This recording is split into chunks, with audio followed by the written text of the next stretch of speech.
Okay, I was watching some videos on YouTube the other day, and there was a video where a mother rhino had been wounded by a poacher, and she still had her little calf baby right near her. And so when the ranger and the veterinary doctor arrived there, rhino specialist, the baby rhino was like charging at them and making threatening gestures to them, like very bravely trying to protect his mother. And it kind of broke your heart, because you're thinking about what that baby rhino is going through. You know, he doesn't know any better. He just knows that something's terribly wrong, and suddenly all the responsibility is on him to somehow protect his mother, the one that's supposed to be protecting him, to try to fix the problem. Now, interestingly, the same day I came across another video, which was about a refuge that's been set up in South Africa, where they bring baby rhinos whose mother has been killed by poachers, and this is a place where they can live. It's like a sanctuary for baby rhinos, for orphaned rhinos. And the video was made by one of the employees, one of the women that works there, and she had been working there for 4 years. And she said that her primary responsibility is just to shower love on the baby rhinos, to show them all the attention, constant attention, focus, lots of hands-on, like touching the rhino, hugging the rhino, just everything she can think of. 8 hours a day, pour love on a baby rhino. And so the video was this. So sure enough, when she goes to work and comes through the gate, she calls out with her voice into the, to the undergrowth. And sure enough, as soon as the sound of her voice reaches the ears of the baby rhino, he comes charging through crashing through the underbrush to get there. And he is so happy that he actually dances. It's so cute. He jumps up and down like hopping and turns a circle while he hops. And because he can't wait to get to the main activity, which is, this is what the rhino wants. She sits down on the ground in the dirt, and the baby rhino lays down and puts his gigantic head in her lap. And then she just talks sweet to the rhino and rubs his great big armored cheek. And that's what he wants. That's what it's all about. That's what he wants. And he's so happy that he dances about it. For a baby rhino now, it does not come natural to trust a human being. But slowly and surely, the baby rhino is coming to discover what it's like in the rhino sanctuary. This is a place where he will not only survive, but he will thrive and flourish and have abundant life as a baby rhino. Well, today I'm going to begin a new series of sermons because the same basic dynamic is at work between us and God. There's sort of a natural disharmony between us and God. There's an automatic resistance. This is what we have. And yet, as we grow in our understanding of what it is like to be in a relationship with God and what the truth is about this world that God has made, all of a sudden, everything changes, and you're able to not just survive, but to thrive. Part of what it means to be a fallen human being and live in a fallen world is that there is a way that seems right to us, but guess what? It's not right. That's a way that leads to death. So every one of us is on a learning curve. There's a way that you're already thinking that's not right. You have to understand this. You can't be sitting there and think, good thing David is preaching this to somebody else. No, it's you. We all have this ingrained in us, that there's a way that seems right to us and it's not right.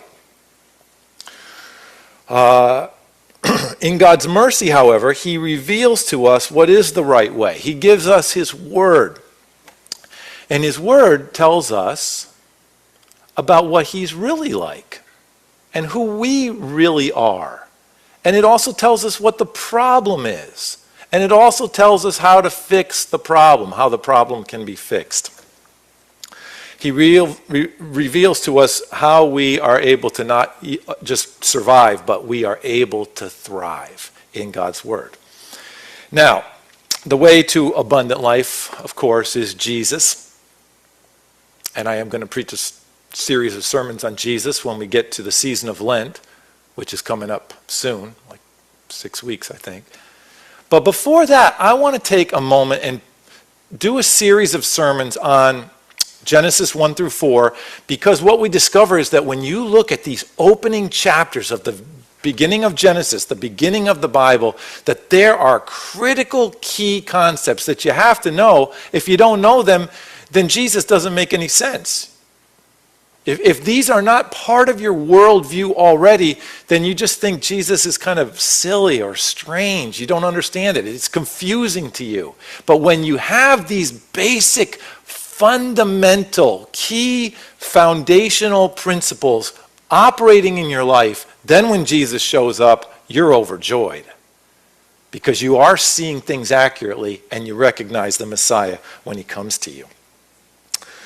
So, many of the critical concepts of a biblical worldview are revealed in Genesis. And so starting today, what I want to do is look at 6 or 7 passages from these early chapters of Genesis, which are very well known to us. And yet, this is what I want to say to you, it is very possible to know the passage and absolutely fail to adjust your worldview. That is so common. You know the passage, you heard it a million times, you could recite it in your sleep, and yet your worldview has not been adjusted by it. You're like a baby rhino trying to bite the hand that feeds you. And a lot of us are. We still have those tendencies. We're acting like we haven't even discovered what the rhino sanctuary is like. And folks, you're not going to change unless you think about these deep truths and let them soak in and let them change your thinking, change your heart, and change your mind. So this morning, the passage that we're going to focus on is Genesis 1, verse 1, that one verse. And I'm going to read it to you again. I'm going to read verses 1 through 5 for context, though. So in the beginning, God created the heavens and the earth. The earth was without form and void, and darkness was over the face of the deep. And the Spirit of God was hovering over the face of the waters. And God said, "Let there be light." And there was light. And God saw that the light was good. And God separated the light from the darkness. God called the light day, and the darkness he called night. And there was evening, and there was morning, the first day. The first critical key concept of Genesis, we're going to look at 6 or 7 of them over the next few weeks, but the first critical key concept of Genesis that you have to have deeply ingrained in you and let it change your thinking is that God is the sovereign creator. It's profound. It changes everything. You have to know it, and it has to be at work in your heart, changing the way you look at the world. God, by his own will, created all things. Every single thing that you see is there because God made it, because God, in his wisdom and goodness, created.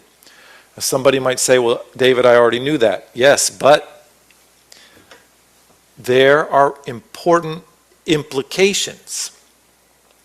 You can't just say, "I already knew it," and here's why. Because all around us, we live in a culture that has assumptions. What that means is that almost every person you meet, everything you see in the movies and on TV or on the internet, everything is being guided by assumptions that are false, that are not true. We live in a world where there are worldly assumptions, and it changes a lot of things. Many people are believing something that is absolutely contrary to the fact that God created all things. So this morning I want to look at 3, I'm going to call them rock your worldview ramifications. 3 rock your worldview ramifications of the fact that God created everything. And the first one is that there is meaning. The first ramification is that because God created the universe, there is meaning. The culture around is actually operating under the assumption that there is no God, and so God did not create the heavens and the earth. Instead, the reason that stuff exists is all because of a random accident. That's the prevailing view. That's what we're taught in school. It's ingrained in us. It's ingrained in the culture around us. Someone might say, well, nobody can prove it either way, so what does it matter? Well, folks, it does matter. Because there are ramifications. There are implications to each worldview, and over time, they lead in very different directions, to very different places. One leads to life, one leads to death. So first of all, you might say, well, I don't get it then. Why does God creating everything mean that there is meaning? Why is there that connection? And the answer is this. Folks, God is the sovereign creator. And what that means is that he is creating according to his will. Exactly according to his will. It means that there's no accidents. God never says, oops, that didn't come out right. Right? Everything that he made is exactly the way he intended it to be. Look at what it says in verse 3. God said, let there be light, and what happened? Oh, surprise, surprise. There was light. And was it slightly crooked light? Was it not exactly what he wanted? No. He looked at it, and it was good. Right. Seems like an understatement, doesn't it? Good, but it's perfect, like Carol said. It's exactly the way God intended it to be. When he speaks, when he creates it, it is exactly according to his will. In fact, everything that has been created with perfect intention, and that means that there's meaning. When something's created with intention, that means that there's meaning. For example, if we say to Donna, why did you paint your painting like that? Why did you use acrylics? Why did you use that kind of brush? Why did you use so much yellow? Donna's able to answer our why questions, our meaning questions, because she created the painting with intention. There's not a single brush stroke that she didn't intend. It's exactly the way she wants it. So we can ask her all kinds of meaning questions about what does this painting mean? The reason and the season. Why did you paint it like that? And she can give us answers, satisfying answers, because everything about the painting was intended. Intention equals meaning. And God made the world as he intended it. That's why everything has meaning. Now, if the universe is an accident, and the world is an accident, and life is an accident, and human beings are an accident, then there's no point in asking if there's any objective, ultimate meaning to life. See how it goes in a very different direction? Can you see that? People are free to make up their own meaning. But folks, there's a lot of problems with that later on down the line. That's one of the big consequences if you have a worldview that says it's just random accident, which is what we live in. So let me just give you a couple quick examples of the value of the fact that there's meaning since God created the heavens and the earth. First of all, it means that we can have, and I didn't put blanks there, but here's your first example. We can have stability in suffering. Folks, we can have deep stability in suffering or grief or sorrow. There's stability in it. Yes, you're going through a bad time in your life, but look, your feet are standing on solid rock because you know that suffering's not the last word. My God has gone to prepare a place for me. So my feet are on solid rock. I don't know why this is happening, but I know that my God is working all things for my good. So the believer has a worldview that knows that God is the creator, and so therefore does not despair, but is able to weather the storm with hope. God is good, and God is in control, okay?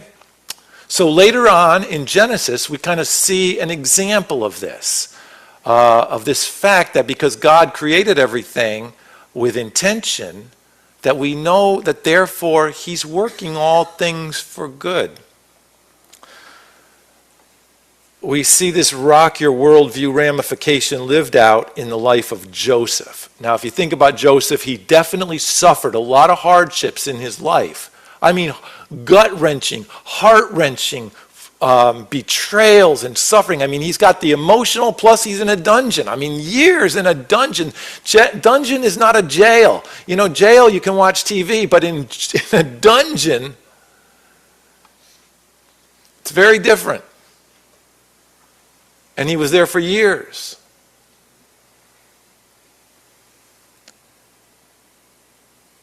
But look what he says to his brothers.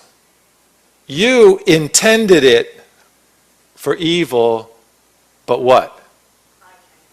God intended it for good. Look at that. See, imagine if Joseph didn't have a biblical worldview. Imagine if it hadn't soaked into him. What do you think Joseph would have done? He would have killed him, folks. That's what the world thinks of. Ooh, I hate you. You did it to me. I'll do it to you. Now look, shoes on the other foot. How does it feel when I kill you? Nope, not Joseph. You intended it for evil, but see, God, I know this in my heart and in my soul. God is good. God is in control. Even though I suffered for most of my life, God is good, and I will not take revenge on you. He intended it for good. Look at that, folks. That's the benefit of there being meaning because God is the creator of all things. You've got that. That's organizing your thinking and your thoughts in your life. But folks, we make this mistake all the time.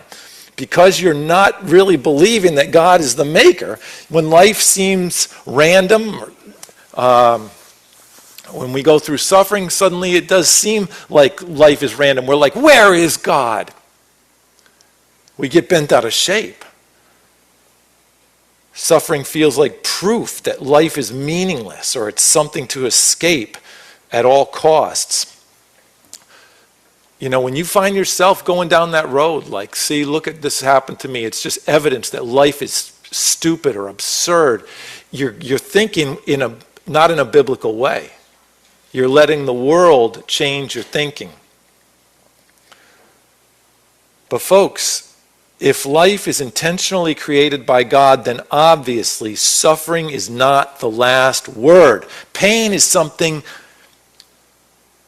that we endure faithfully.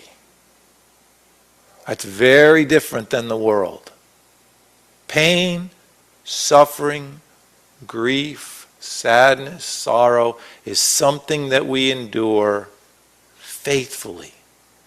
Faith is abounding in our hearts. That's our strength. That's why our feet are on a solid rock. I'm going to give you a second example of the great value of knowing that there is meaning to life, that there's meaning in all of life, the meaning of life, what happens is this: suddenly you discover that every single little part of your life is full of meaning. That's very different than the world. Every little thing you do is meaningful. You understand that? Every word that you say to somebody, the way you react to circumstances, that's meaningful.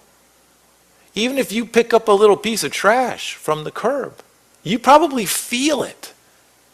Why am I picking this up? This isn't my job.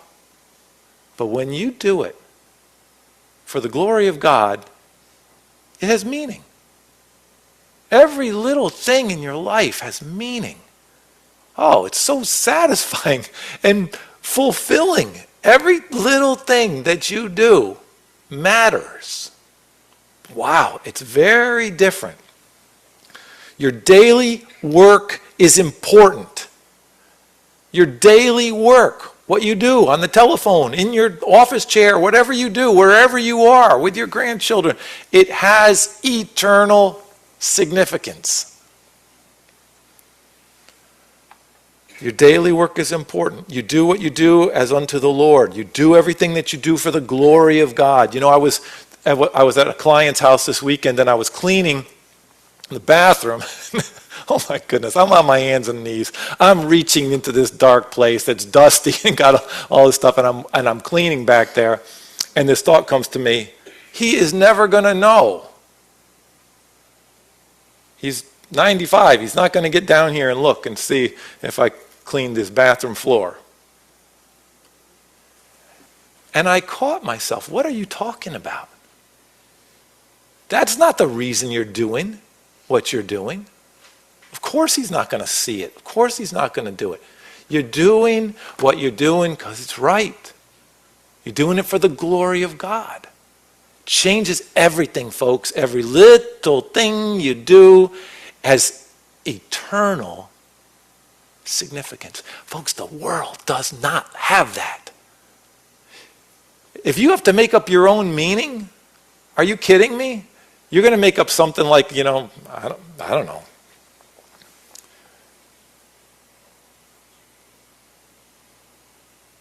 If you think that life is random and you are responsible to create your own meaning, then you tend towards, this is not a hard and fast rule, but you're going to tend towards making big grandiose statements, like, what is the purpose of my life? The purpose of my life is to make as much money as I can. I want to be well off. All right, so that's the meaning of your life. That's what you think, or maybe to have as much pleasure or whatever. But folks, I hope you can see what a brittle worldview that is and what a disaster it is just waiting to happen. I heard a story this week of a man who was a worldly man, did not believe, did not have faith in God or anything like that. And he made an investment with his money. It's called wealth management, right? Trying to build your assets. And he was building his assets because he felt like that's one of the main purposes of his life, to build his wealth. And he invested in a brewery, and almost right away the brewery went south, went out of business, went bankrupt. He lost his entire investment. And his family afterwards noticed that he went despondent. All the life went out of him. They noticed it. It went on for a number of months, and then he put his head in the oven and killed himself with the gas.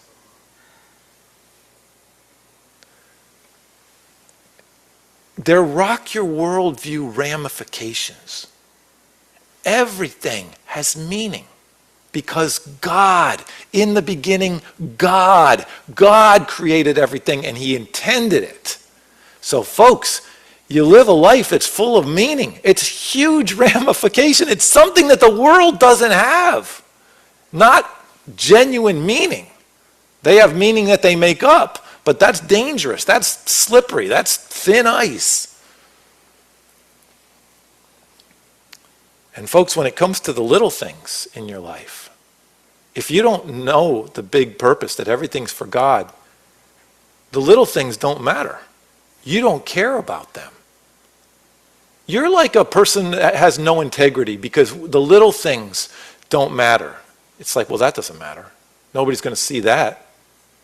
You know, if I just tell a little lie, no one's ever going to know.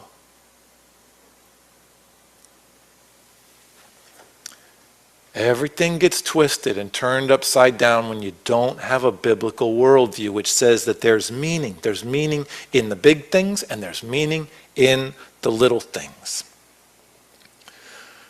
God is the sovereign creator. Everything that he has been made with intention. Therefore, everything has meaning. And so there is value in every little aspect of your life. Let's go to number 2. All right, so this is the second rock your worldview ramification. If God is the creator who made all things with intention, the second ramification is that you are accountable.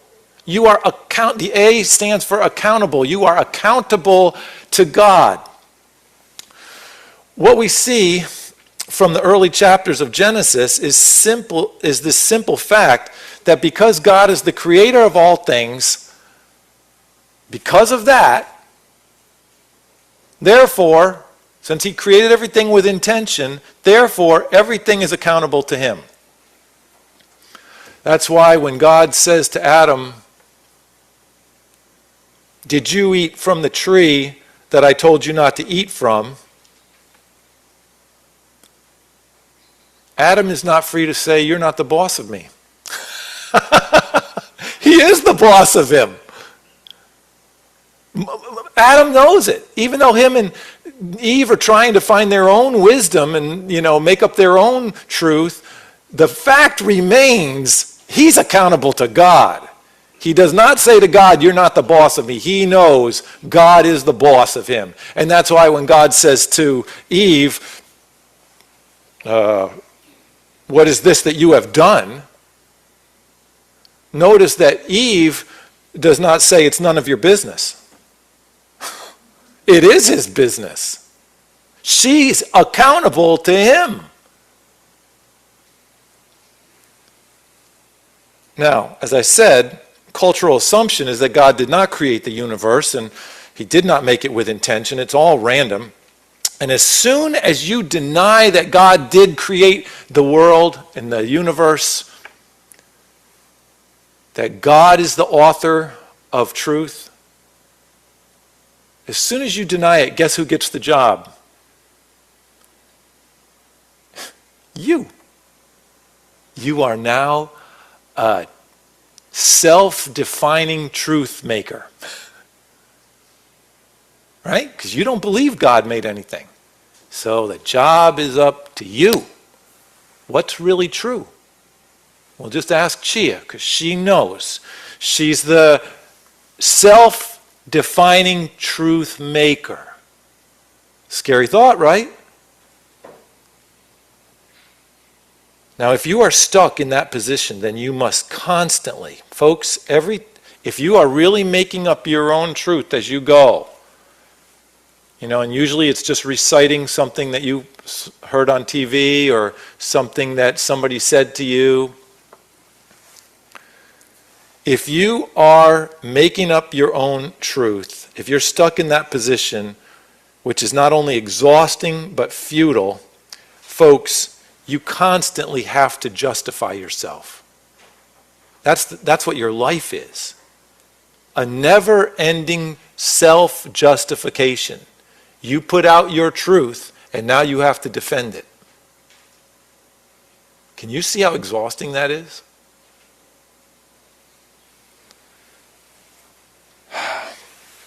It's not only exhausting and futile, but as you can see, being wrong when you are wrong, which, how many of us in this room have ever been wrong? Everybody except Jackie. That's good.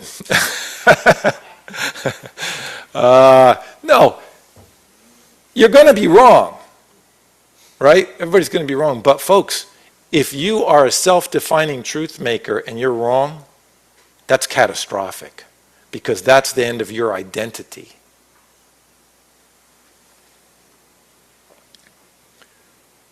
It's a threat to your very identity. It's who you are. See, because truth is not outside of you. Truth is not something that God has said, this is what's true. Truth is what you say. Truth is what you say. And so when you're wrong, it demolishes you inside. It's like you got run over by a truck because you said it was truth and you were wrong. Folks, the result is you become very harsh. Oh, you're mean. We see it happening all the time in social media. I don't know if you've noticed this, but people do what's called dog piling. You know, like some celebrity does something stupid, and what happens? It's like a dog's jumping on, trying to rip the person to shreds. Hatred, just spewing out all their hatred. Why is that? Is that what Christians do?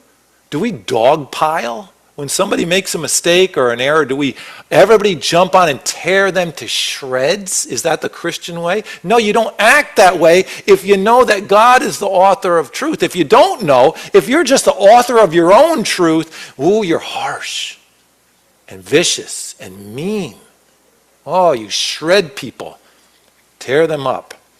See, self-made morality must be asserted loudly to sound real. It must be defended aggressively because it's very fragile. And of course, it has to be enforced harshly in order to maintain credibility.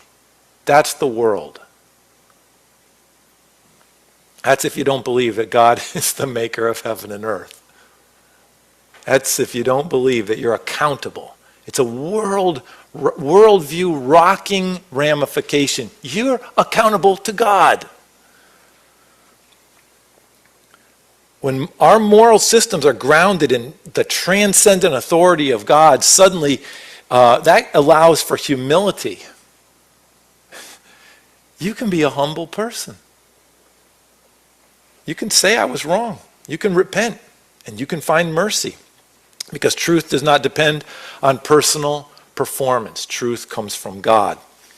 God's the definer of truth. He created it, and it's to him that we are accountable. And folks, this is the effect that it will have on you when you grow deeper in a biblical worldview. It will produce humility rather than self-justification. That's big. Humility instead of self-justification. See, the reason you notice that you don't have a good, you notice that the worldview hasn't sunk in when you find yourself always trying to justify yourself. You know, always pointing the finger at the other person. All right, that's a good sign that you haven't adopted the worldview. It hasn't soaked in this deep truth that God is the creator of the heavens and the earth, and therefore you are accountable to his truth. Because when you know that deep down in your heart, then you are humble because you know all the ways you failed. Look at how humble you are because you failed so many times. You've received tons and tons of mercy from God. Aren't you joyful about it?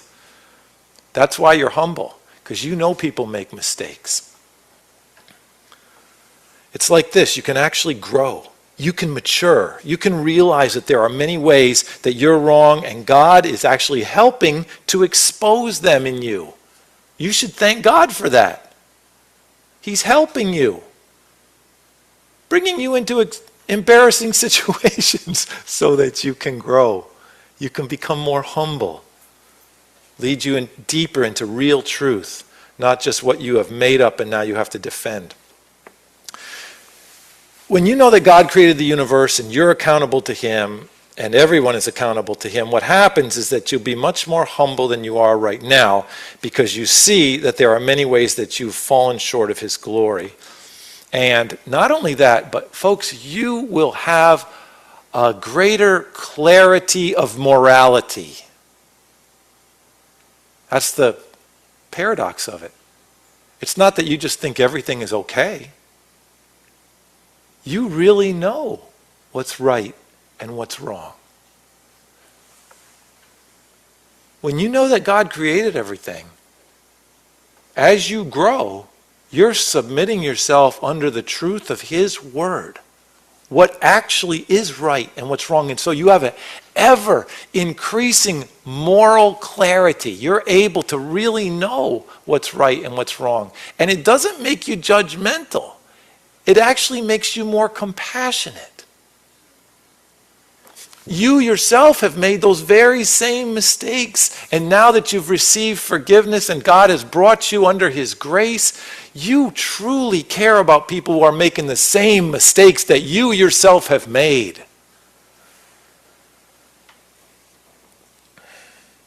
In other words, because you are accountable to God, your beliefs are held with both great conviction and great compassion. That's what you've got. Great conviction. You know what's right. And great compassion. You know that that person is accountable not to you. You're not the definer of truth. They're accountable to God. And that's why you have compassion on them. Truly longing for them to humble themselves and repent. You know, there's people, if you just think about your own life, the people who've had huge impact on you, morally speaking, the ones who've really shaped you morally. I'll just tell you, I have an uncle who is probably one of the most humble people that I know. And so when he speaks, even with a quiet voice, about what's really right and what's really wrong, it shaped me. It shaped me. He wasn't loud. He wasn't mean. He was gentle and he was humble. And when he said, David, the Bible doesn't say that. That's it. End of discussion for me. I gained great moral clarity because I saw somebody who had a biblical worldview. He knew he's accountable to God, and so he was a humble man, and yet he has great convictions. It's just that he also has great compassion. Finally, let me get to the third rock your world ramification, rock your worldview ramification, that God created all things. If you know that God created with intention all things, then you are going to grow in trust. The T stands for trust. Growing in trust is so, so important in your life. Trust is a wonderful, wonderful thing. Now, many of you don't have much trust. You're very brittle inside. You're not trusting God. You're shaky because you haven't progressed very far in trusting God. You have to say that about yourself. You have to say, God, I'm sorry, I realize I haven't trusted you very much. But I want to grow because I know how valuable it is when I grow in trust. You know, they say that one of the most important things that an infant is learning during those first few months of his or her life is whether or not the world is a safe place, whether they can really trust their caregivers, trust their mother and trust their father. Is their mother really there? Is their father really there? That's what they're not even verbal yet, but they are finding out, is my mom really there? Is my dad really there? Are my caregivers trustworthy? That's the whole question for the first 18 months. And folks, that's you. You're like a baby rhino that has to learn, this girl really loves me. Got to learn it. You know, because life is tough. We've all had some pretty hard hits. You got to learn to trust God. You have to learn to trust God.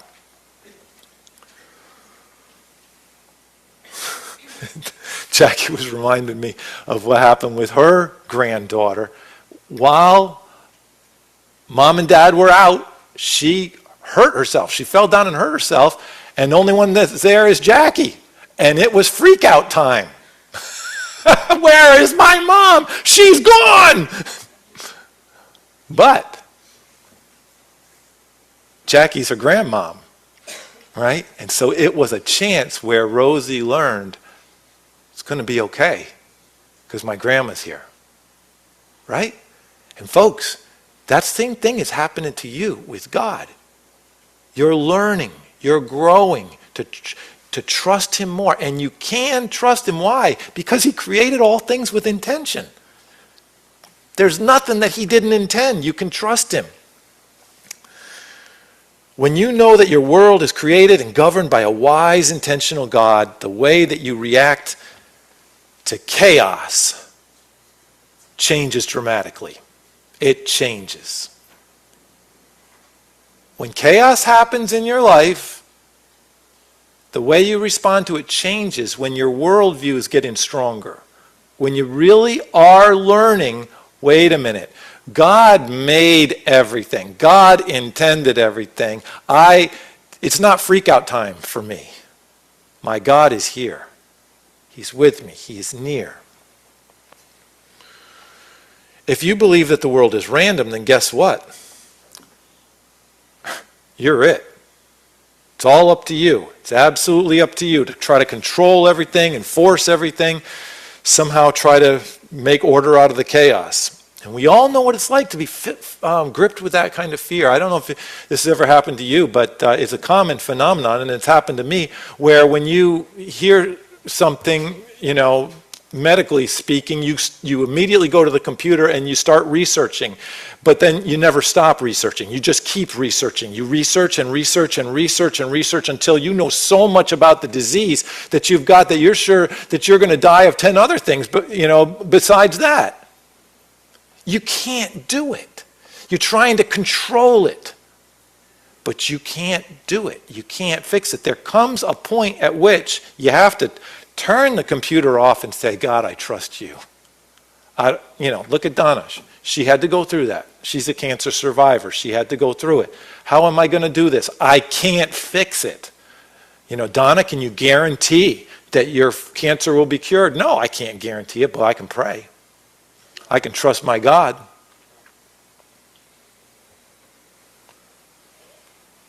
When you know that there is a wise God who is in control and has indeed intended all things, suddenly you can actually have peace in the middle of chaos.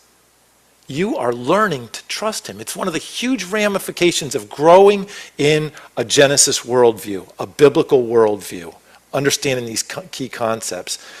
And what happens is that it's the right thing to do to wait on God. Like it says in Isaiah chapter 40, but those who wait upon the Lord will what? They will renew their strength. It's the people who have learned to say, all right, chaos has come to me, chaos has come to my house, chaos has come to my life, throwing everything up in the air, making everything bizarre. It's time for me to wait upon the Lord, to bring this to God, to say, God, this is not what I wanted. Many times it's our own doing. You brought it on yourself, but many times it's not. But you are able to say, I'm going to wait on you, God. I can't fix this, but you can fix it. And what happens is that waiting period in the middle of the chaos turns into a beautiful thing. It turns into worship. You actually believe, you actually know God is not only with me, but he has a plan for this. He's intentional. Even in this chaos, God is intentional. My car, I told you I wrecked my car. Oh, it was chaos for me. Crashed into somebody, fender bender. I wasn't paying attention and they stopped at a light and I ran right into the back of them. And my hood crumpled up like an accordion. Right at a time when every dollar matters. Gosh, I did that, So then I sent it to the shop and, it took longer than I expected. And it was not something that I wanted to talk about because it's so easy for me to get mad because there's a lot of emotions around it, and I'm nervous about it. And how's it all going to work out? And I would notice sometimes my temperature just rising where I'm starting to get mad about it. Like, why is it taking so long? and I want to blame somebody, and I want to get angry, and I want to make a phone call, and I want to make it happen. I want to make my car better now. And then I grow in my worldview. I say, wait a minute, David, that's not right. I know the mechanic, and I trust the mechanic. He's a good mechanic. I took my car there precisely because I trust him. Guess what? This is not about the mechanic. This is about me. And so it's several times I actually put that in his hand, and I learned to trust. In the middle of chaos, I learned to trust. And, I just can't go into it this morning. All the ways I saw God work in the middle of the chaos of crashing my car. Some of you can relate how it just turns your world upside down. And yet God, when you trust him, brings peace in the middle of the storm. All right, so God is the sovereign creator. He created everything with intention. Therefore, there's meaning. Therefore, we are accountable to him. And therefore, we have the wonderful life-giving ability to grow in trusting God, just like an infant grows to trust his mother.